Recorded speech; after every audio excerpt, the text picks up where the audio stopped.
Assalamualaikum warahmatullahi wabarakatuh. My name is Sutati, NIM Hanul 122004, kelas A English Education. Di video kali ini saya akan menjelaskan apa itu definisi genre dan subgenre menurut Mikhail M. Bakhtin. Dan juga genre dan subgenre sastra, drama, fiksi, non-fiksi, dan puisi. Adapun peran genre dalam kegiatan sosial, dan yang terakhir itu arti penting genre. Yang pertama itu definisi genre dan subgenre. Menurut Mikhail M. Bakhtin, seorang filsuf dan teoretikus sastra Rusia, melihat genre bukan sekedar klasifikasi teknis dalam sastra, tetapi sebagai bentuk-bentuk komunikasi sosial yang berkembang secara historis. Menurut Bakhtin, genre adalah bentuk tetap dari komunikasi verbal yang mencangkup struktur tematik, gaya, dan komposisi tertentu.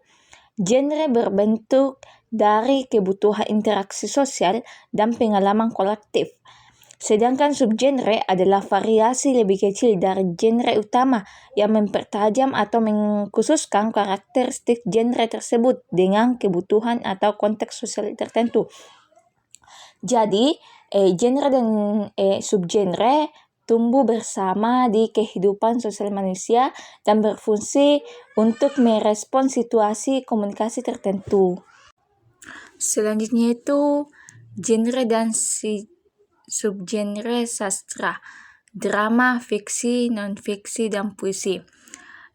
Ada 4. Yang pertama itu genre dan subgenre. Drama, tragedi, komedi, tragikomedi, drama modern, pertunjukan lisan yang menggambarkan tindakan melalui dialog dan gerakan. Dan yang kedua itu fiksi, novel, cerpen, fabel, fiksi ilmiah, cerita yang bersifat imajinatif, tidak sepenuhnya berdasar fakta. Dan yang ketiga non-fiksi, esai, biografi, memoir, jurnalisme, tulisan berdasarkan fakta dan kenyataan yang aktual. Dan yang terakhir itu ada puisi, soneta, balada, epik, haiku, lirik, ekspresi estetis menggunakan bahasa yang ritmis dan padat. Slide selanjutnya, peran genre dalam kegiatan sosial. Bakhtin menekankan bahwa yang pertama, genre adalah instrumen komunikasi sosial. Setiap kegiatan sosial memiliki genre ucapannya sendiri, seperti laporan resmi, suara pribadi, iklan, dan lain sebagainya.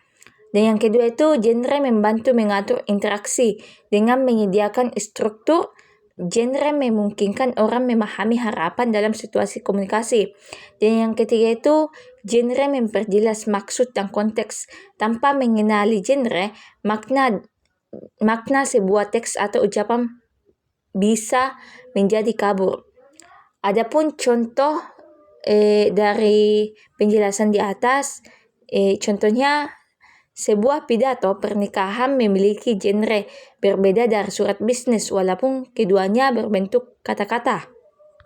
Dan slide yang terakhir yaitu arti penting genre berdasarkan pandangan Bakhtin. Ada 4. Yang pertama itu, genre adalah mediator antara individu dan masyarakat, memudahkan ekspresi pribadi dalam kerangka yang dapat dipahami bersama. Dan yang kedua, genre membawa sejarah dan tradisi, memperkaya bahasa dengan berbagai bentuk komunikasi yang diwariskan. Dan yang ketiga, genre berfungsi sebagai alat pendidikan, mengajarkan bagaimana berkomunikasi secara efektif dalam konteks sosial tertentu. Dan yang terakhir, genre mendorong inovasi meskipun genre cenderung stabil, penggunaannya secara kreatif memungkinkan lahirnya bentuk-bentuk baru. Dari penjelasan materi tadi, saya dapat menyimpulkan bahwa genre itu hidup, berkembang, dan vital untuk interaksi manusia sehari-hari. Bukan hanya dalam sastra, tetapi dalam seluruh kehidupan sosial juga. Sekian dari saya. Jika ada kesalahan saya pada saat presentasi tadi, mohon dimaafkan. Jika ada salah kata, mohon dimaafkan. Wabillahi taufiq wal hidayah. Wassalamualaikum warahmatullahi wabarakatuh.